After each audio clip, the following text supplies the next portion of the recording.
ਫਾਤਿਮਾ ਖਾਨ ਰਹੀਮ ਯਾਰ ਖਾਨ ਦੀ ਰਿਹਾਇਸ਼ੀ ਹਾਂ।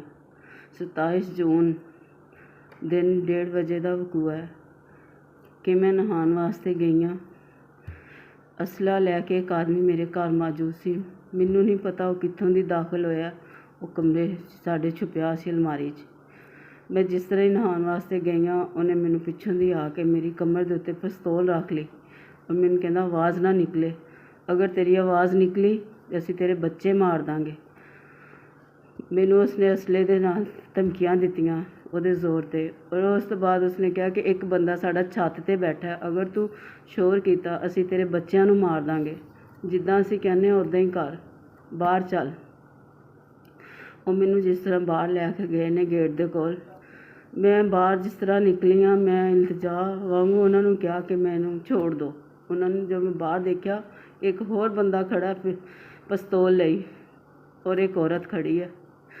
ਉਹ ਮੈਨੂੰ ਇਸੇ ਤਰ੍ਹਾਂ ਗਲੀ ਵਿੱਚੋਂ ਲੈ ਕੇ ਗਏ ਨੇ ਕਿ ਇਹਨਾਂ ਨੂੰ ਪਤਾ ਨਾ ਚੱਲੇ ਕਿ ਗਲੀ 'ਚ ਕੋਈ ਰਾਹਗੀਰ ਜਾ ਰਿਹਾ ਜਾਂ ਕੋਈ ਲੈ ਕੇ ਅਗਵਾ ਜਾ ਰਿਹਾ।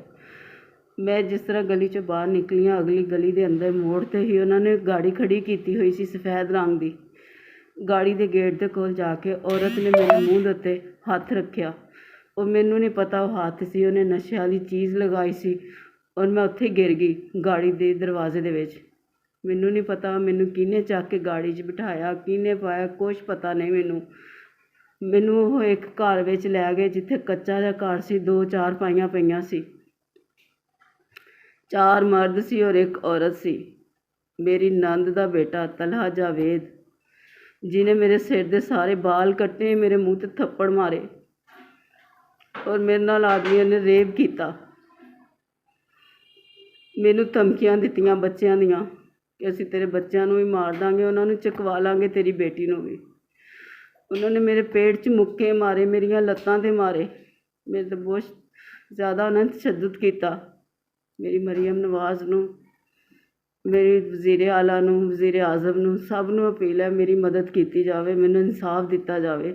ਮੇਰੀ SHO ਨੇ ਵੀ ਕੋਈ ਗੱਲ ਨਹੀਂ ਸੁਣੀ। ਮੈਂ ਬਾਰ ਗਈ, ਮੈਨੂੰ ਥਾਣੇ ਦੇ ਚੱਕਰ ਲਗਵਾਏ। ਉਹਨੇ ਮੇਰੀ ਕੋਈ FIR, ਕੋਈ ਦਰਖਾਸਤ ਕੋਈ ਦਰਜ ਨਹੀਂ ਕੀਤੀ। ਉਹਨੇ ਕਿਹਾ ਤੂੰ ਝੂਠੀ ਹੈ, ਝੂਠਾ ਕੇਸ ਹੈ। ਮੇਰੀ ਪੁਲਿਸ ਨੇ ਕੋਈ ਮਦਦ ਨਹੀਂ ਕੀਤੀ, ਮੇਰੀ ਕਿਸੇ ਨੇ ਮੇਰੀ ਕੋਈ ਗੱਲ ਨਹੀਂ ਸੁਣੀ। ਮੇਰਾ ਮੈਡੀਕਲ ਨਹੀਂ ਕਰਵਾਇਆ। ਮੈਨੂੰ 4 ਦਿਨ ਉਹਨਾਂ ਨੇ ਚੱਕਰ 'ਤੇ ਚੱਕਰ ਲਗਵਾਏ ਕਿ ਅਸੀਂ ਕੋਈ ਮੈਡੀਕਲ ਨਹੀਂ ਕਰਵਾਉਣਾ, ਜਾਂ ਜਿਹੜਾ ਪਰਚਾ ਦੇਣਾ ਸਾਡੇ 'ਤੇ ਦੇ ਲੈ, ਅਸੀਂ ਕੁਛ ਨਹੀਂ ਕਰਵਾਉਣਾ, ਤੂੰ ਝੂਠੀ ਹੈ। ਉਹਨਾਂ ਨੇ ਮੈਨੂੰ ਉਲਟਾ ਕਿਹਾ ਕਿ ਅਸੀਂ ਤੇਰੇ 'ਤੇ ਪਰਚਾ ਦੇ ਕੇ ਫੇਕ ਕਾਲ ਕਰਨ ਦਾ ਅਸੀਂ ਤੈਨੂੰ ਅੰਦਰ ਕਰ ਦਾਂਗੇ। ਮੇਰੀ ਵਜ਼ੀਰ ਆਲਾ ਨੂੰ ਇਲਤਜਾ ਹੈ ਕਿ ਮੇਰੀ ਮਦਦ ਕੀਤੀ ਜਾਵੇ।